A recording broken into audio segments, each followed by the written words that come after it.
Bien, nous allons voir aujourd'hui la fonction attribut. Le terme est assez spécial. Il s'utilise dans la vie courante, par exemple, lorsqu'on dit « voilà, c'est un champion de tennis ». Si ce personnage est un champion de tennis, le terme lui est attribué. Et où qu'il aille, il restera champion de tennis. De même pour un scientifique prix Nobel, s'il est prix Nobel, où qu'il aille, ce sera un prix Nobel. Ça lui est attribué. Contrairement à l'exemple, Stan tire sa valise est un complément du verbe et pas un attribut. Stan peut très bien s'en aller et laisser sa valise. Prenons un exemple. Juliette est un fantôme. Elle apparaît à chaque fois d'une flaque d'eau. Quand on dit Juliette est un fantôme,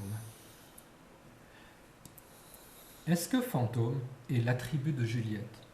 Eh bien, oui, parce que, où qu'elle aille, dans sa flaque d'eau, ou non, Juliette reste un fantôme.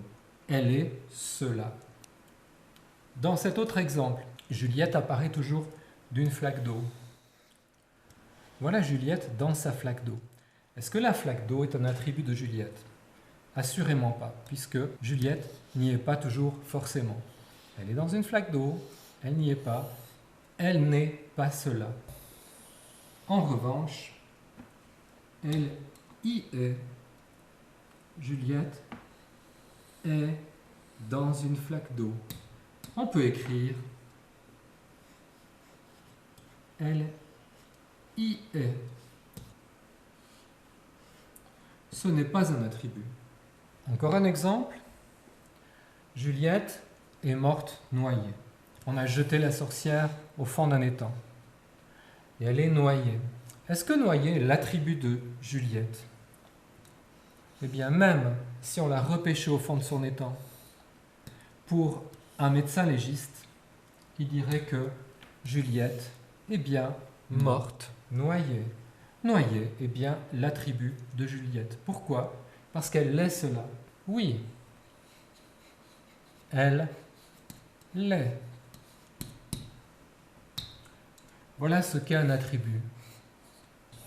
Un attribut indique ce que le sujet, Juliette, est.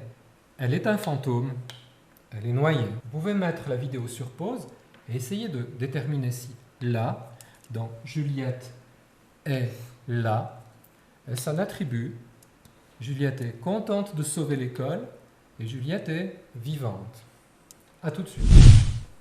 Juliette est là, dans sa flaque d'eau. Elle y est. Est-ce que Juliette est sa flaque d'eau? Est-ce qu'elle est cela? Non, elle ne l'est pas. Elle est un fantôme, mais elle n'est pas une flaque d'eau. Là est donc un complément de verbe. Avez-vous essayé? Juliette est contente de sauver l'école. Est-ce que contente est un attribut de Juliette? Ou contente signifie qu'elle y est? Est-ce qu'elle est contente? L'est-elle? Ou y est-elle?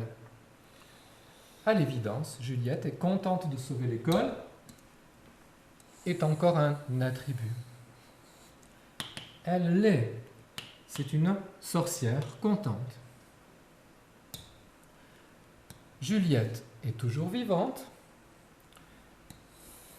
Est-ce qu'elle y est? Ou est-ce qu'elle l'est? Est-ce que vivante est un attribut de Juliette? Eh bien, oui, Juliette est vivante. On a bien un autre attribut de Juliette. Si on observe, qu'est-ce qu'on a comme attribut et qu'est-ce que l'on a comme complément de verbe? Eh bien, on peut avoir des adjectifs, attributs, ou un groupe adjectival, contente de sauver l'école, un groupe nominal, Juliette est un fantôme, ou un participe passé, Juliette est noyée. Mais on peut aussi avoir, dans une flaque d'eau, un groupe nominal prépositionnel, ou là, un adverbe. Observez que Stan tire sa valise était un groupe nominal aussi. Voilà, ça n'était pas si difficile.